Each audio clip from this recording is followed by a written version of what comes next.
Senhor, em nome de Jesus, Pai, te damos graças, Pai, por este momento, te louvamos, Pai, te adoramos e agradecemos, Pai, por mais uma oportunidade de estarmos na Tua presença, Senhor. Em nome de Jesus, eu te peço, Pai, envia-nos, Senhor, o Teu Espírito Santo neste momento, para que Ele possa nos orientar, nos direcionar, Pai, e trabalhar em nossos corações. Senhor, vem sobre nós, Pai, com a Tua mão forte, Senhor, que quando pensarmos, Senhor, em fraquejar, em desistir, a Tua mão nos sustentará, a Tua mão nos guiará, Pai. Em nome de Jesus, Pai, não deixe com que as circunstâncias do dia a dia venham pesar sobre nós, ó Pai, não deixe, Pai, com que o desânimo, a tristeza, o cansaço venha sobre nós e nos afastemos assim e negligenciemos a Tua palavra, Pai. Em nome de Jesus, Pai, sê conosco neste momento, afasta, Pai, de nós tudo aquilo que nos distrai, tudo aquilo que nos afasta de Ti, ó Deus. Não permita, Pai, que o inimigo venha trabalhar nesse momento, em nome de Jesus, Pai. Acampa os Teus anjos ao redor de cada um que aqui está participando, Pai, e aqueles que estão distantes também, que o Senhor possa estar guardando as vidas, Pai, em nome de Jesus. Que sejamos edificados através da Tua palavra e Teu nome, Pai, seja glorificado em nosso meio. Em nome de Jesus, amém e amém. E bom, vamos lá então, continuando o nosso estudo, continuando o nosso livro de Atos, aprendendo um pouquinho mais e clareando um pouco mais os assuntos, né? Acredito que o que a gente vai falar hoje aqui já é muito bem conhecido por nós. Quando falamos de Atos 2, vamos direto para o Espírito Santo, né? Direto para a descida do Espírito Santo, sabemos muito bem do que se trata. E para quem está acostumado a ler um pouquinho mais da palavra, quando falamos de Atos 5, que a gente menciona o nome Ananias e Safira, já leva direto a gente para um determinado local também, para um determinado assunto, e que talvez seja usado de uma forma não muito clara, né? E o intuito hoje aqui é justamente ler a palavra, entender o contexto, e se a gente entendeu errado desde o início, reposicionar, ou se a gente entendeu certo desde o início, se manter firme nessa palavra aqui, e levar esse contexto adiante e aprender um pouquinho mais. Amém? Vamos lá então dar continuidade. Ivanildes, muito bem-vinda. Contente de te ver por aqui hoje. Tá? Deus abençoe e vamos seguindo. Atos dos Apóstolos, capítulo 5, a partir do verso 1. Vamos ver o que aprontaram aqui Ananias e Safira. Vamos ver qual foi a história, qual foi o desfecho dessa história e o que a gente aprende com isso. Um homem chamado Ananias, com Safira, sua mulher, também vendeu uma propriedade. Ele reteve parte do dinheiro para si, sabendo disso também a sua mulher, o restante levou e colocou aos pés dos apóstolos. Aqui um pequeno pause nos dois primeiros versos, porque como a gente está seguindo a cronologia dos fatos aqui e agora a cronologia da história, né? O que aconteceu desde que o Espírito Santo desceu, desde que os primeiros cristãos começaram a se reunir. Então a gente viu aqui na segunda-feira passada como eram as orações dos primeiros cristãos, como era o hábito deles, né, o que fazer para toda uma comunidade. Então a gente viu que aqueles que tinham bens, aqueles que possuíam propriedades, aqueles que tinham posses financeiras, por assim dizer, eles depositavam isso aos pés dos apóstolos para que não houvesse falta entre nenhum dos irmãos, né? Isso tudo era distribuído de igual forma e tudo, sem nenhuma obrigação.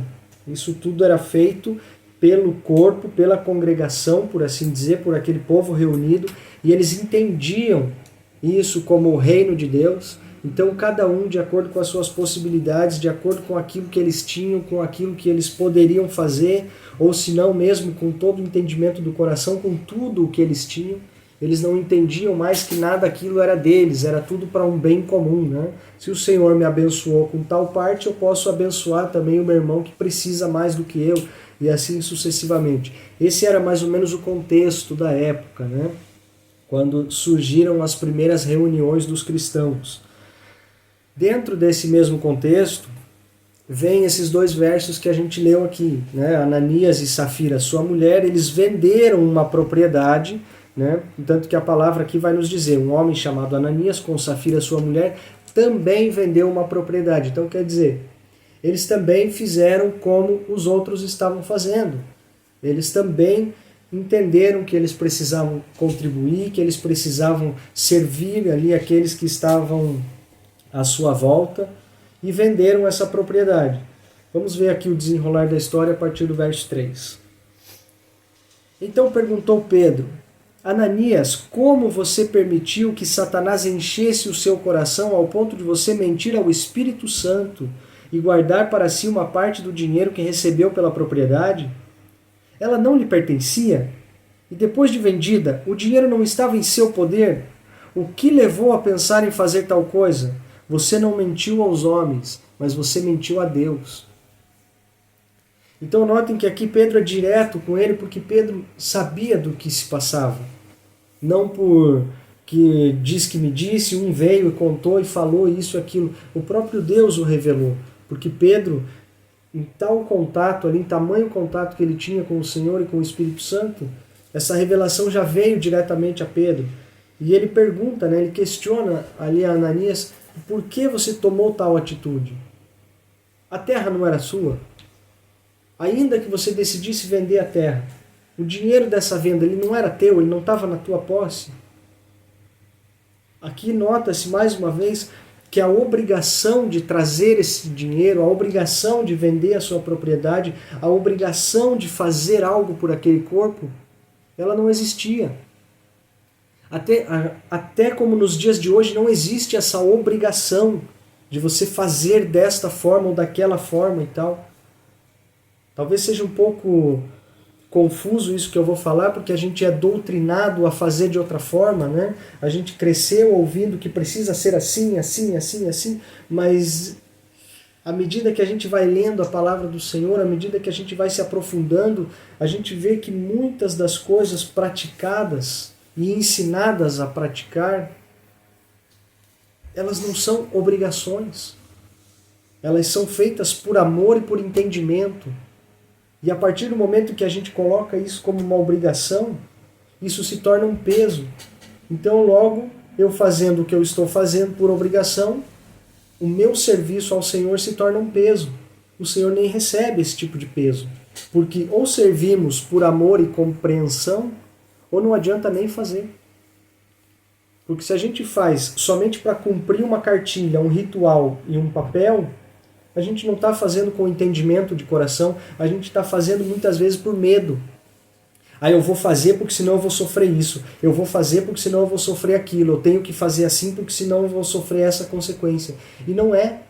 A palavra do Senhor vai ser muito clara em nos dizer que nós sofremos as consequências pelo que fazemos de errado, não pelo que deixamos de fazer. Existe uma diferença. Se a gente deixa de fazer o bem, aí também há um problema, é um assunto para uma próxima aula. Mas se a gente deixa de fazer algumas coisas, não é tão errado, não vai ser penalizado como você fazer algo por obrigação. Existe também uma diferença entre as interpretações. Cuidado. Vamos retomar o assunto aqui, eu não quero divagar tanto, mas é um assunto até interessante que abre outras vertentes aqui. Eu não quero desvirtuar da aula, eu quero seguir o capítulo, porque hoje a gente tem conteúdo para frente. Mas logo a gente entende que nesse contexto aqui não havia esta obrigação. Até aqui, dentro do livro de Atos e o capítulo 5, onde a gente está estudando, os apóstolos não imputavam isso àqueles que se achegavam. Você tem que se achegar a nós, então você tem que dar tanto, você tem que isso, você tem que contribuir, é obrigatório fazer assim, fazer assado. Você só pode fazer parte do nosso grupo se você vender tudo que tem e distribuir para todo mundo. Não é bem por aí. Aconteceu porque todos aqueles que ali estavam entendiam essa necessidade, por amor e compreensão do Evangelho, eles se desprendiam de tudo que era material. E os apóstolos dividiam por igual entre todos. Não era para benefício de um, de outro, ou até mesmo dos próprios apóstolos. Eles repartiam entre si, repartiam entre todos os necessitados e não havia necessidade no meio de nenhum deles. E aqui vem os nossos amigos, né, esse casal maravilhoso que a gente acabou de ler, e pensando estar fazendo bem para cumprir uma obrigação, achando que todos estavam fazendo, então eles também tinham que fazer, mas eles não estavam com vontade de fazer aquilo. Era simplesmente para fazer o quê? Eu vou me mostrar bonzinho como todos os outros, eu vou também contribuir com algo. Só que eu não vou contribuir com tudo, eu vou deixar uma parte aqui no meu bolso porque vai que no final da história dá ruim, eu tenho aqui aonde me garantir um pedacinho, uma parte daquele valor da venda, eu guardo aqui acaso dê algum problema no percurso. Aqui já está uma demonstração clara de falta de fé, né? De falta de amor e de empatia. Mas não é esse o intuito aqui. Vamos voltar para o texto. Verso 5. Ouvindo isso, Ananias caiu morto. Grande temor apoderou-se de todos os que ouviram o que tinha acontecido. Então os moços vieram, envolveram o seu corpo e levaram para fora e o sepultaram. Pronto. Acabou. Fiz aquilo que eu achava que era certo. Não foi para um homem, não foi para uma comunidade, não foi para Pedro ali que Ananias mentiu, foi diretamente ao Senhor. E o resultado veio logo em seguida. Caiu morto e os homens o sepultaram. Cerca de 3 horas mais tarde, no verso 7, entrou sua mulher. Sem saber o que havia acontecido, Pedro lhe perguntou, diga-me, foi esse o preço que vocês conseguiram pela propriedade? E ela respondeu, sim, foi esse mesmo. Pedro então lhe disse, por que vocês entraram em acordo para tentar o Espírito do Senhor? Veja, estão à porta os pés dos que sepultaram o seu marido, e eles também a levarão. Notem que aqui, além de Ananias ter feito a besteira, de ter pago o preço, ele ainda leva sua mulher junto com ele, porque os dois, em acordo, mentiram ali para enganar, talvez homens, como eles pensaram desde o princípio, mas, sobretudo, tentar o Espírito de Deus. Eles não tinham obrigação nenhuma de vender a terra. Vendendo a terra, o dinheiro estava na posse deles. Eles não tinham obrigação nenhuma de dar esse dinheiro, porque ninguém tinha pedido nada. Eles foram vender, eles venderam e foram dar o dinheiro para quê? Para mostrar os seus bons atos, para mostrar a sua boa intenção. Só que mostrar a boa intenção e tê-la verdadeiramente no coração cabe somente a Deus de nos dizer se isso é realmente a boa intenção ou se é só para a gente fazer de conta um teatrinho na frente dos outros e se passar por bonzinho. E o resultado está aí. Morreu Ananias, morreu Safira, né?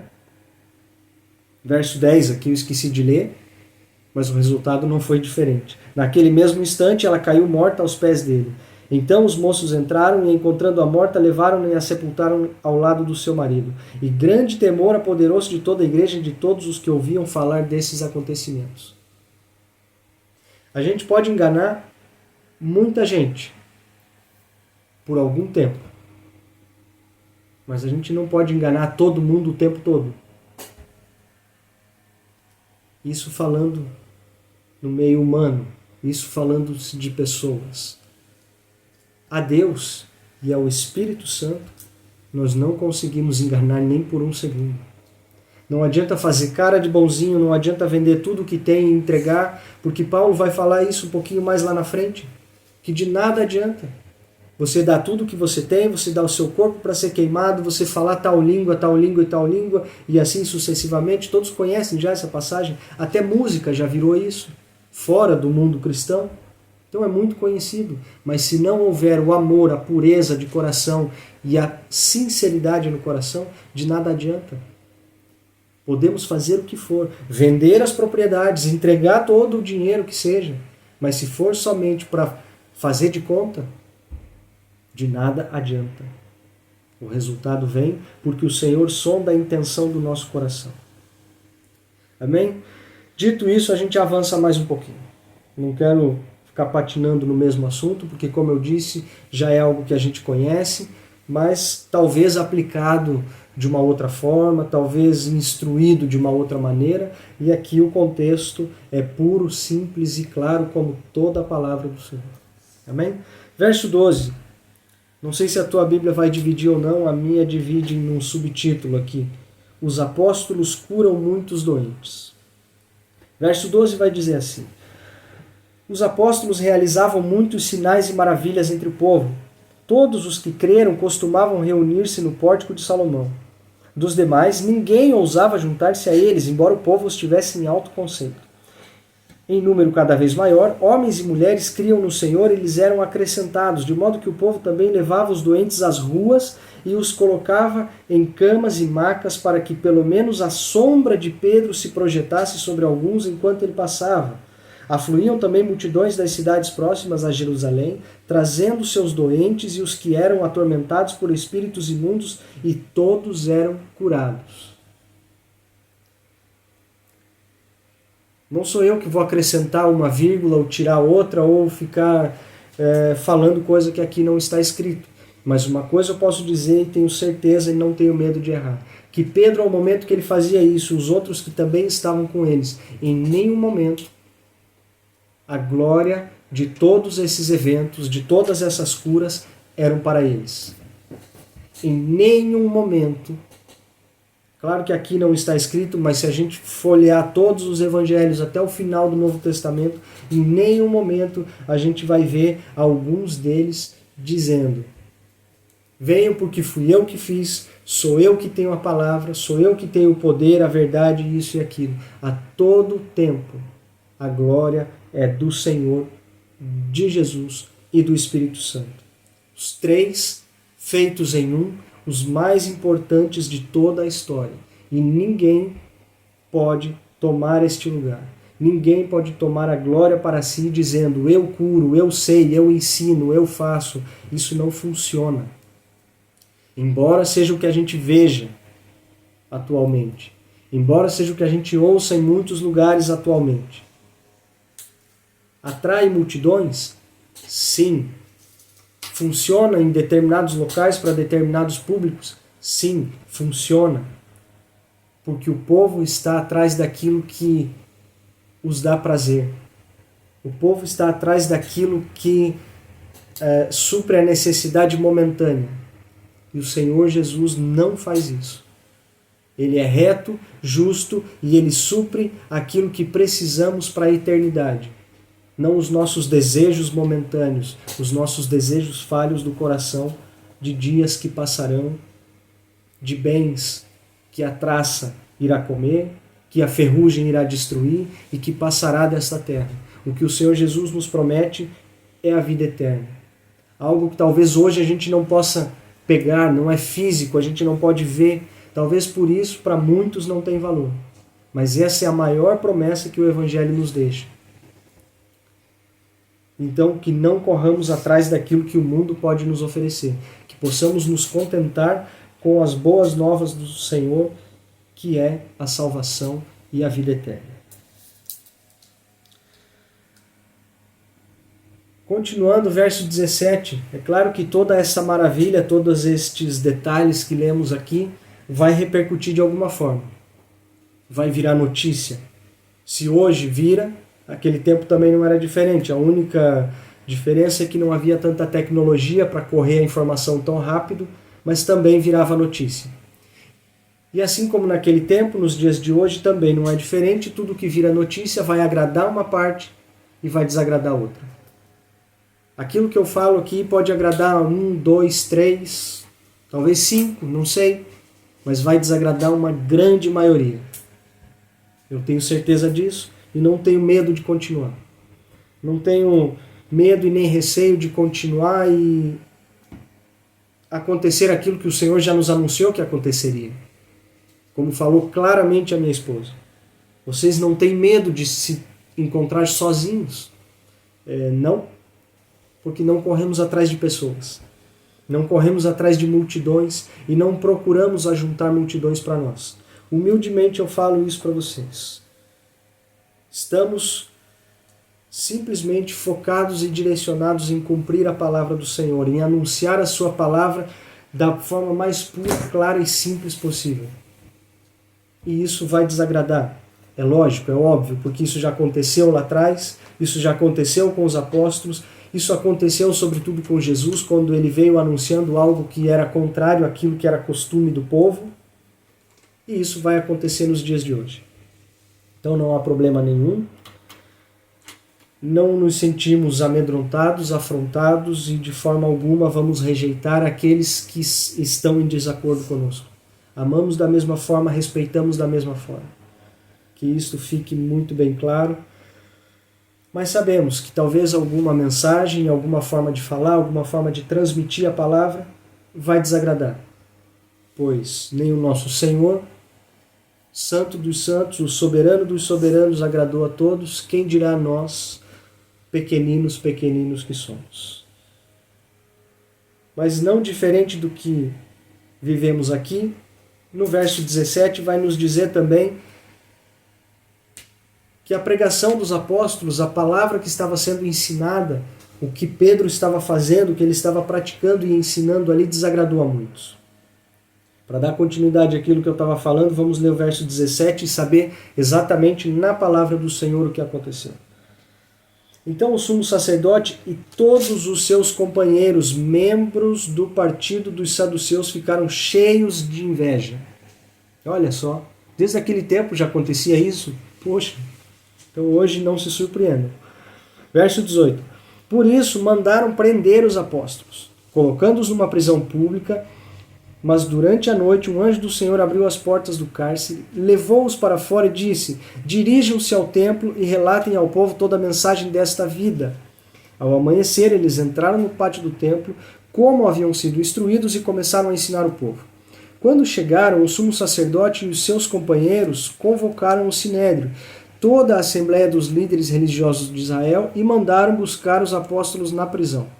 Todavia, ao chegarem à prisão, os guardas não encontraram ali. Então voltaram e relataram: encontramos a porta da prisão trancada, com toda a segurança, com os guardas diante das portas, mas quando abrimos, não havia ali ninguém. Diante desse relato, o capitão da guarda do templo e os chefes dos sacerdotes ficaram perplexos, imaginando o que teria acontecido. Neste momento, chegou alguém e disse: os homens que os senhores puseram na prisão estão no pátio do templo ensinando o povo. Então, indo para lá com os guardas, o capitão trouxe os apóstolos, mas sem o uso da força, pois temiam que o povo os apedrejasse. Tamanha já era ali a empatia do povo por eles, né? Tamanha era a aceitação da mensagem que eles estavam trazendo ali pelo povo, e o povo não queria que eles estivessem presos. Afinal, eles não estavam fazendo nada de mal, era um ensino que eles estavam trazendo.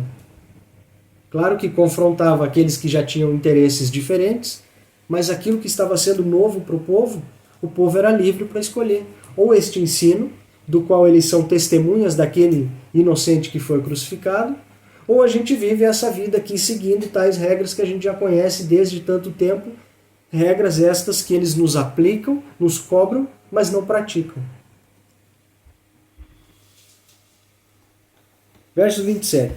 Tendo levado os apóstolos, apresentaram-nos ao sinédrio para serem interrogados pelo sumo sacerdote, que lhes disse: demos ordens expressas a vocês para que não ensinassem neste nome. Todavia, vocês encheram Jerusalém com a sua doutrina e nos querem tomar culpados do sangue deste homem. Pedro e outros apóstolos responderam: é preciso obedecer antes a Deus do que aos homens. Anota aí no cantinho esse versículo. Leia todo dia, se possível, e coloque em prática. Existem homens nos dando direções e direções e direções incansáveis, dizendo que isso é o correto. Vocês já foram até as Escrituras para comparar se essas direções são realmente a vontade de Deus? Se não são, vocês já se depararam com este versículo aqui, confrontando? Entendam, por favor, a diferença da palavra afronta e confronto. Né? Não devemos ser desrespeitosos, afrontar ou desrespeitar quem quer que seja. Mas um confronto entre o que é certo e o que é errado é sadio a ser feito. Precisa-se ser feito. Vocês já se pararam para perguntar se vocês já tiveram essa oportunidade de comparar os ensinos que recebemos, comparar com as Escrituras e, se possível for, confrontar aqueles que nos ensinam o contrário e dizer: é preciso obedecer antes a Deus do que aos homens. O Deus dos nossos antepassados ressuscitou Jesus, a quem os senhores mataram. Suspendendo-o no madeiro, Deus o exaltou, colocando-o à sua direita como príncipe e salvador, para dar a Israel arrependimento e perdão dos pecados. Para dar a Israel arrependimento e perdão dos pecados. Deus não entregou o seu filho na cruz para dar nada mais do que isso. Amém? Ele não colocou Jesus lá naquela cruz e entregou o seu filho por causa de um carro novo. Ele não entregou o seu filho lá naquela cruz para derramar sangue por mim e por você para ter uma casa nova. Ele não entregou o seu filho lá para que a gente pudesse ter um emprego dos sonhos. Amém? Ele entregou o seu filho naquela cruz porque, sendo morto, inocente, ele seria aquele que pagaria por todos os nossos pecados, nos dando o perdão e nos levando ao arrependimento. Essa é a promessa do Evangelho. Ponto.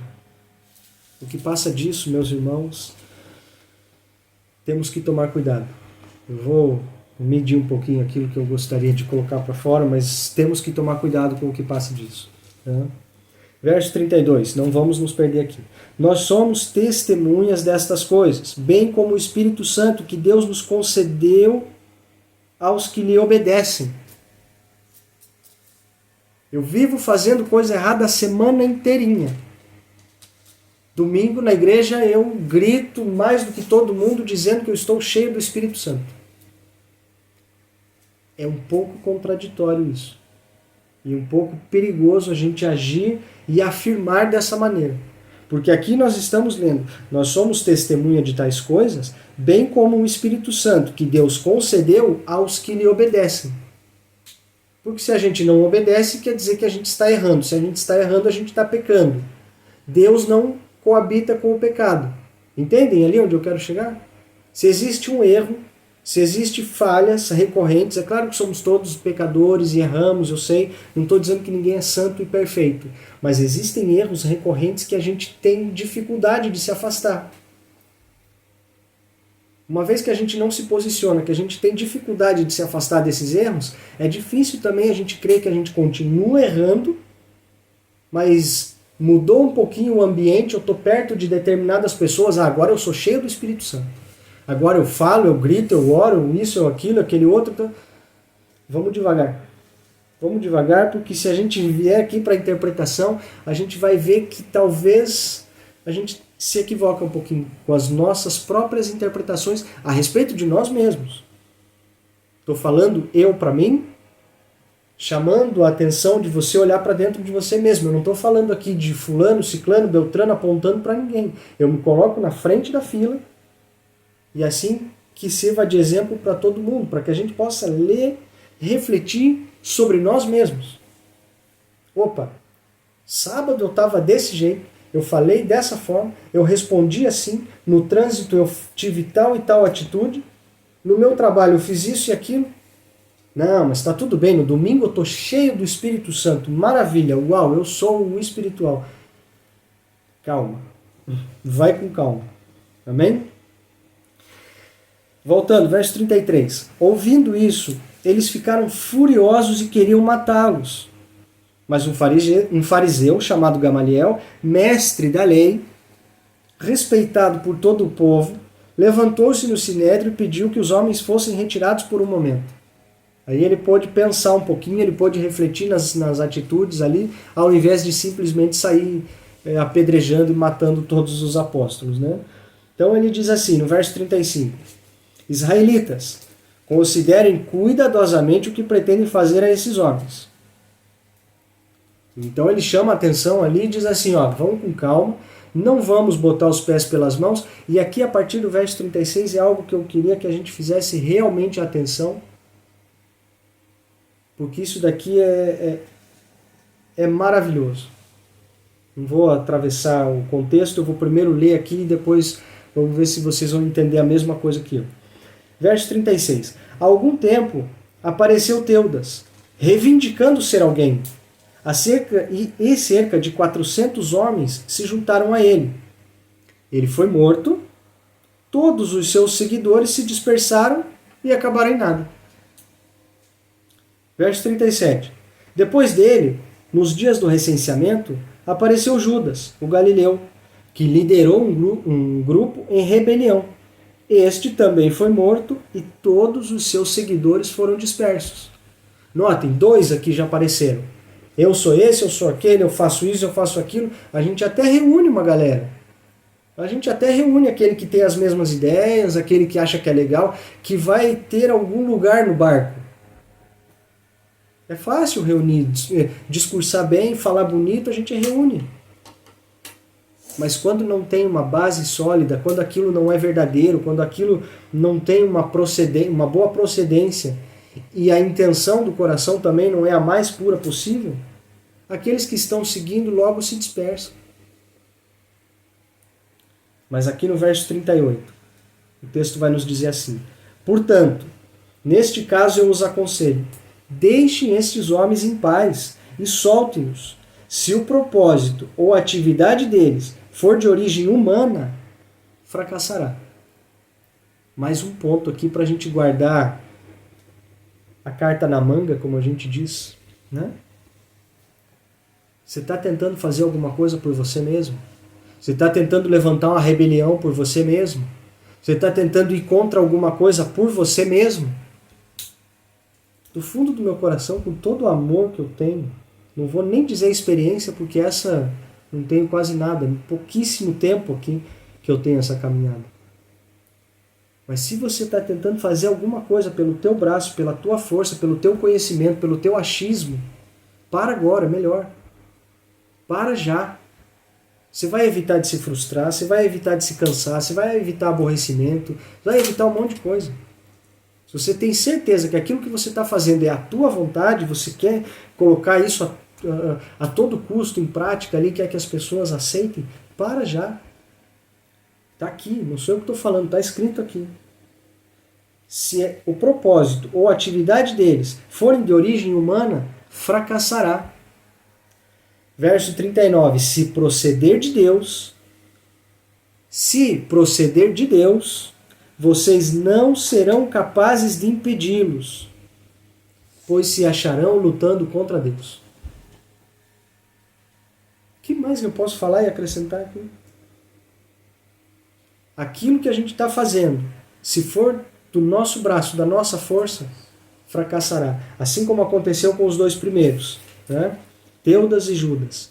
Começaram, levantaram um povo junto com eles, daqui a pouco acabou. Mas se isso aqui que Pedro e os outros estão fazendo vier de Deus, não tem quem pare.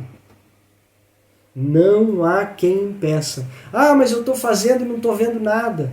Ah, mas eu estou falando e meu grupo aqui, uau, tem 3. Não tem problema. Não tem problema. A gente sabe muito bem quem é, a quem serve e quem nos enviou. Se for do Senhor, vocês não serão capazes de impedi-los. Verso 40. Eles foram convencidos pelo discurso de Gamaliel, chamaram os apóstolos, e é claro, né, mandaram açoitá-los, e depois ordenaram-lhe que não falasse mais em nome de Jesus e os deixaram sair em liberdade. O que será que aconteceu com os apóstolos aqui? Depois dessa... Isso aqui a gente pode chamar de afronta, né? Depois desse episódio de serem novamente humilhados, açoitados, mandados embora, não foram novamente presos aqui nesta ocasião, mas foram de certa forma humilhados, apanharam e vai, suma daqui agora e não fala mais nesse Jesus. Agora eles desistiram. Agora eles viram que esse negócio não dava certo. Será? Verso 41. Os apóstolos saíram do sinédrio, alegres por terem sido considerados dignos de serem humilhados por causa do nome. Todos os dias no templo e de casa em casa não deixavam de ensinar e proclamar que Jesus é o Cristo. Amém? Aprendemos algo? Acrescenta algo? Acredito que podemos, pelo menos, se não dizer que estamos convencidos por esta palavra, pela palavra do Senhor, novamente eu digo, não pela minha, mas pela palavra do Senhor, por aquilo que lemos aqui. Porque aquilo que eu estou acrescentando é simplesmente o que está escrito aqui. Se a gente vê isso nos dias de hoje, não sou eu que estou apontando para um lado e para o outro. Vemos nos dias de hoje o que já se reproduziu lá no início. E ou acreditamos na palavra dos apóstolos, ou cremos neles como testemunhas de Jesus, sabendo que esta é a obra do Senhor e ninguém pode impedir. Tanto é que a obra está aqui até hoje. Todos os apóstolos morreram, mas a obra continua. A palavra está viva até hoje. O Senhor do qual esta palavra fala está vivo até hoje. E voltará como uma promessa para buscar a sua igreja. Então, ou a gente pode pelo menos refletir sobre tudo isso que a gente leu e levar em consideração, ou se a gente não se permite nem se questionar com relação a isso, eu também aconselho, fechemos as nossas Bíblias e voltemos para as nossas vidas. Eu aqui, Jesus ali, e está tudo certo.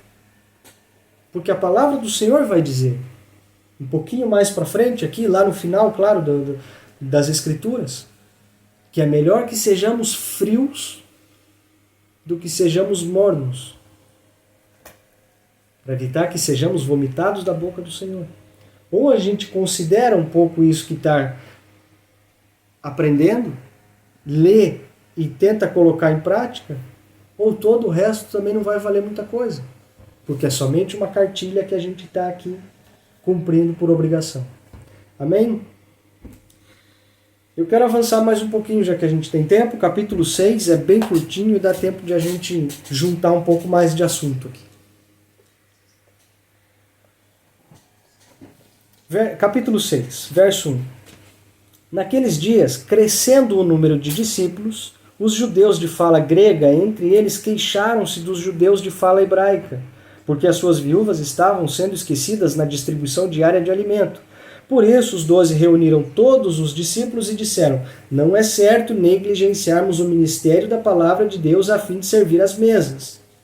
Irmãos, escolham entre vocês 7 homens de bom testemunho, cheios do Espírito Santo e sabedoria. Passaremos a eles essa tarefa e nos dedicaremos à oração e ao ministério da palavra. Aqui começa a existir uma pequena divisão de tarefas, não mais importante uma do que a outra, mas simplesmente porque haviam locais, haviam tarefas específicas que necessitavam de mais gente. É normal, é natural que isso aconteça. Uma pessoa não é capaz de dar conta de... Ela pode, entre 5, 10, 15, talvez 20 pessoas, vai atendendo ali uma ou outra na medida do possível, mas à medida que essa reunião cresce, à medida que as pessoas vão sendo acrescentadas, ali como no início a gente viu, eram acrescentadas 3.000 almas, 5.000 almas e assim sucessivamente, como que 12 poderiam dar conta de tudo isso? Logisticamente falando, isso acaba pesando mais para um lado como para o outro. A gente já viu isso lá no Antigo Testamento, né? Quando Moisés é orientado pelo seu sogro a fazer divisões ali entre o povo, porque ele sozinho não dava conta, e aqui não foi diferente. Os apóstolos não podem fazer tudo sozinho. Existem prioridades e existe algo que não pode ser negligenciado de forma alguma. Não que uma atividade aqui, como eles disseram, seja mais importante do que a outra, porque servir às mesas também é nossa obrigação.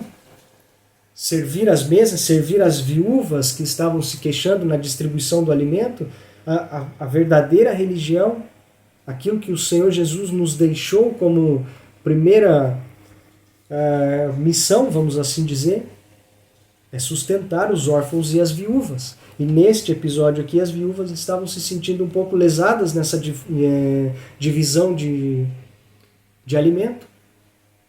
Então era uma tarefa também importante, mas a prioridade de todas elas, o qual vai sustentar todas as outras.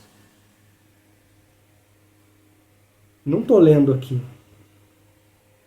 o dízimo, a oferta, a primícia, ou isso, ou aquilo, ou aquele outro, ou venda tudo que você tem e me dê. Não. Os apóstolos não focaram nesta atividade para sustentar todo o resto do seu ministério. Para sustentar tudo o que estava por vir ainda do que eles fariam e do que eles passariam até as suas respectivas mortes. Verso 2, eu vou ler novamente.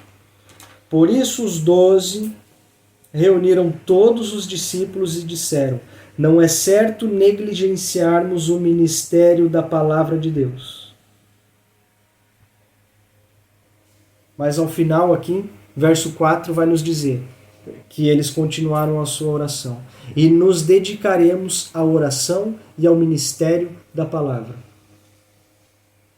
Embora todas as atividades que tivessem, embora todas as responsabilidades que envolvessem o ministério, eles não poderiam de forma alguma negligenciar a oração e o ensino da palavra. Tudo aquilo que Jesus tinha ensinado a eles, eles teriam que reproduzir, eles teriam que passar isso para frente. Eles não poderiam deixar isso de lado para fazer outra coisa. Porque eles sabiam, e deveremos nós saber também, que isso é o que vai dar a base e o sustento para toda a continuidade do ministério. O dinheiro é importante? Sim. O mantimento é importante? É. O tempo, as 4 paredes, a estrutura é importante? Também. Mas se lá no início, na base, faltar a oração e o estudo e o ensino dessa palavra, todo o resto está comprometido. E alguém arrisca dizer por quê? Porque quando nos afastamos da palavra e da oração, começamos a agir por aquilo que sabemos, pela nossa capacidade, pelas nossas vontades e pela força do nosso braço. E a gente acabou de ler. Não dá tempo nem de esquecer. Não foi na aula passada nem na aula retrasada. A gente acabou de ler. Verso 38 do capítulo 5. Deixem esses homens em paz e soltem-nos. Se o propósito ou atividade deles for de origem humana, fracassará. Os apóstolos sabiam que se eles se afastassem da oração e do ensino e aprendizado da palavra constante, eles fracassariam. Porque sem a oração e o Senhor sustentando, eles eram carpinteiros, construtores, pescadores, homens simples, sem instrução, como toda a cidade que os seguia. A diferença que fez com que eles avançassem e realizassem tais maravilhas era simplesmente a oração, o ensino da palavra e o poder do Senhor que estava sobre eles. Verso 5, tal proposta agradou a todos, então escolheram Estevão, um homem cheio de fé e do Espírito Santo, além de Filipe, Prócoro, Nicanor, Timão, Pármenas e Nicolau, um convertido ao judaísmo proveniente da Antioquia. Apresentaram estes homens aos apóstolos, os quais oraram e lhes impuseram as mãos. Assim, a palavra de Deus se espalhava, crescia rapidamente o número de discípulos em Jerusalém, também um grande número de sacerdotes obedecia à fé. Estevão, homem cheio da graça e do poder de Deus, realizava grandes maravilhas e sinais entre o povo. Contudo, levantou-se oposição dos membros da chamada Sinagoga dos Libertos, dos judeus de Cirene e de Alexandria, bem como das províncias da Cilícia e da Ásia. Estes homens começaram a discutir com Estevão, mas não podiam resistir à sabedoria e ao espírito com que ele falava. Mais um personagem acrescentado na história escolhido por Deus, porque aqui, para que escolhessem esses 5, nesses 7, para que eles pudessem servir no ministério e tudo, notem que não foi assim, por proximidade, por amizade, por afinidade um com o outro e tudo. Não. Escolham entre vocês 7 homens de bom testemunho, cheios do Espírito Santo e sabedoria. Então não escolham o que se veste melhor, o que tem o melhor perfume, o que tem uma posição melhor na sociedade de influência. Não, não são esses. Escolham o de bom testemunho. Escolham homens cheios do Espírito Santo e de sabedoria. Porque aonde há isso, pouco importa a instrução, o nível social, a conta no banco, não importa. Quem vai fazer a obra é o Senhor. Já vimos aqui também, um pouquinho mais atrás, né? Se a obra for do Senhor, não tem quem pare. Não quero ser repetitivo e ficar voltando o texto, mas a gente leu e eu não quero que isso esfrie da nossa cabeça. Logo então, Estevão foi escolhido dessa forma, começou a fazer maravilhas e, como não poderia ser diferente, começaram a levantar-se os opositores, que não conseguiam confrontá-lo, não conseguiam resistir à sua sabedoria e ao espírito com que ele falava. Aí o que acontece? Eu não consigo na minha força, eu não consigo derrubar aquele que é o enviado do Senhor, eu não consigo combatê-lo, eu vou ter que dar meu jeito. Verso 11, o que aconteceu? Então subornaram alguns homens para dizerem: ouvimos Estevão falar palavras blasfemas contra Moisés e contra Deus. Com isso agitaram o povo, os líderes religiosos e os mestres da lei, e prendendo Estevão, levaram-no ao sinédrio. Ali apresentaram falsas testemunhas que diziam: este homem não para de falar contra este lugar santo e contra a lei, pois o ouvimos dizer que esse Jesus, o Nazareno, destruirá esse lugar e mudará os costumes que Moisés nos deixou. Então até aqui, por enquanto, o que acontece? Uma conspiração contra ele. Acontece ali que ele simplesmente proclamando aquilo que ele viu, não aquilo que ele foi induzido a proclamar, aquilo que ele creu e proclamou. Ninguém falou para ele, ninguém montou um script do que ele deveria falar, como ele deveria agir, como ele deveria ensinar. Não. Ele já era cheio do Espírito Santo, ele já conhecia a palavra, ele já conhecia, já era talvez ali um testemunho do que sofreu Jesus, do que passou Jesus, então ele sabia do que ele estava falando e, sobretudo, ele cria naquilo. E ele simplesmente reproduzia. Ele não precisava convencer ninguém, ele não precisava induzir ninguém a acreditar nele, mas simplesmente a mensagem que ele transmitia confrontava aqueles que não concordavam. Até que chegaram os seus opositores. Até que, não conseguindo derrubá-lo, vamos fazer o quê? Vamos agir de modo sujo. Vamos agir de modo premeditado, vamos induzir outras pessoas, vamos subornar aqui, como a palavra nos fala. E qual foi a reação de Estevão com relação a isso? Hoje, se nós somos confrontados, se nós somos contrariados, mesmo que tenhamos convicção da verdade, quantos de nós conseguem se calar e colocar a justiça na mão do Senhor? Quantos de nós somos capazes de fazer isso? Ou a gente já quer responder, a gente já quer provar por A mais B, dizer que isso, que aquilo, que aquele outro, que está certo, que isso. E vai chegar onde com isso? Entraremos em discussões que não levam a lugar nenhum. Porque para aqueles que estão nos acusando, nos confrontando, eles já tomaram a sua decisão e a sua posição. Então nada daquilo que eu falar vai convencê-los do contrário. E o único que pode trazer esse convencimento é o Espírito Santo de Deus. Não há nada que possamos fazer com relação a isso. Não havia nada que Estevão pudesse fazer contra os sacerdotes, mestres da lei, que estavam querendo confrontá-lo, que estavam querendo ali descredibilizá-lo. Verso 15, para a gente aprender um pouquinho mais, ficar gravado isso também aqui para o nosso final desta aula. Olhando para ele, todos os que estavam sentados no sinédrio viram que o seu rosto parecia o rosto de um anjo. E ele simplesmente se calou. Porque quando a obra é do Senhor, é Ele que nos justifica. Quando a obra é do Senhor, é Ele que faz, é Ele que convence quem tem que convencer. O nosso papel é estar debaixo da obediência e fazer aquilo que nos foi pedido para fazer. Às vezes vai dar medo, às vezes nós como pessoas não vamos nem mesmo acreditar naquilo que estamos fazendo. Talvez a gente vai olhar para nós mesmos e vai dizer assim, não, eu não posso. Eu não sou capaz, eu não sei, eu não consigo. Você pode chegar até esse ponto de pensar. Não aconselho que chegue. É perigoso. Não aconselho. Mas pode. Porque às vezes o Senhor nos pede para fazer coisas que nos levam a duvidar de nós mesmos. Porque humanamente sabemos que não somos capacitados para fazer. Mas se o Senhor pediu,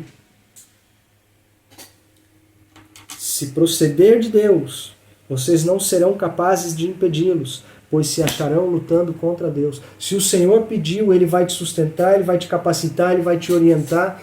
Basta com que os seus olhos estejam fixos nele e na sua palavra. Não criem expectativas em cima de homens. Não criem expectativas em cima de si mesmos.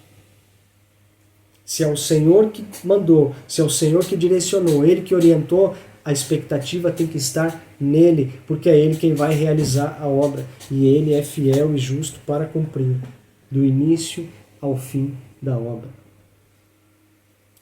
Espero no fundo do meu coração que esses 2 capítulos tenham edificado as nossas vidas, que possamos, sobretudo, ler novamente no nosso secreto, meditar mais uma vez sobre cada contexto que a gente leu aqui e, sobretudo, como eu sempre digo em todas as aulas, colocarmos em prática.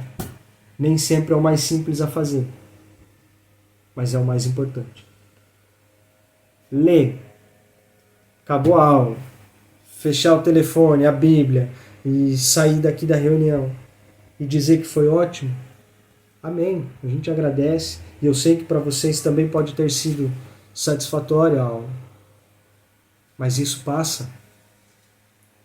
O que não passa é a palavra do Senhor. Portanto, se colocarmos em prática, ela será viva dentro de nós. Mas se ouvirmos hoje e amanhã já esquecemos e não a praticarmos, rapidamente ela morre e cai no mar do esquecimento. Vamos fazer esse esforço. Reler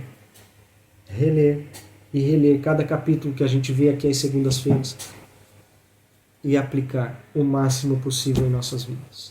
Em nome de Jesus, eu oro para que o Espírito Santo possa trabalhar no coração de cada um neste momento. Eu oro para que esta palavra possa criar raiz, encontrar uma terra fértil, encontrar um solo bom. E eu peço que o Espírito Santo venha trazer o crescimento para esta semente que aqui foi plantada. Talvez eu não veja essa árvore crescer. Talvez eu não veja o fruto desta árvore. Mas a minha semente, aquela que o Senhor confiou na minha mão neste dia, eu lancei no solo do coração de cada um que aqui vai ouvir essa mensagem. Senhor, eu te peço, Pai, que não pela minha força e não pela força de ninguém aqui, mas pelo Teu Espírito, Pai, esta mensagem possa crescer e frutificar, Pai.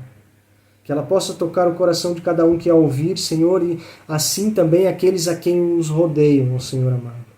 Que esta mensagem possa transbordar do coração de cada um. E assim o Seu nome seja glorificado. E assim o Teu nome se faça conhecido, Pai, nos 4 cantos dessa terra, em nome de Jesus, Pai. Que seja feita a Tua vontade e não a minha. E que a partir daqui o Senhor possa me fortalecer e me capacitar para transmitir a Tua mensagem dia após dia. Independente, Pai, das dores, das dificuldades, Pai, das barreiras. Mas que seja a Tua mão que me sustente, Pai. Que seja a Tua mão que esteja sobre a minha casa, Pai, em nome de Jesus. Que seja a tua mão, Pai, que esteja sobre a casa de cada um que aqui está participando. Daqueles que também estão ausentes, Pai, eu te peço em nome de Jesus que o Senhor os abençoe. Pai, mais forte ainda, Senhor, eu te peço que o Senhor abençoe aqueles que nos amaldiçoam, Pai. Aqueles que são contrários, Pai, a nós. Aqueles que por algum motivo no caminho não concordaram com alguma coisa que foi falado. Eu te peço, Senhor amado, abençoe-os da mesma forma. E envia o teu Espírito Santo para que eles sejam alcançados, Pai. Se a palavra que foi de encontro, Pai, foi uma palavra errada, foi uma palavra maldita, Pai, foi uma palavra mal posicionada, Pai, da nossa parte. Que o teu Espírito Santo venha também trazer a correção, Pai, no meu coração e no coração da minha casa. Porque aqui estamos para fazer a tua vontade, Senhor amado. Mas, sobretudo, para amarmos uns aos outros como o Senhor nos amou. Em nome de Jesus. Eu declaro, Paizinho querido, bênçãos tais, sem medidas, sobre a vida de cada um aqui, no poderoso nome do teu Filho Jesus, Pai. Te agradecemos. Amém e amém.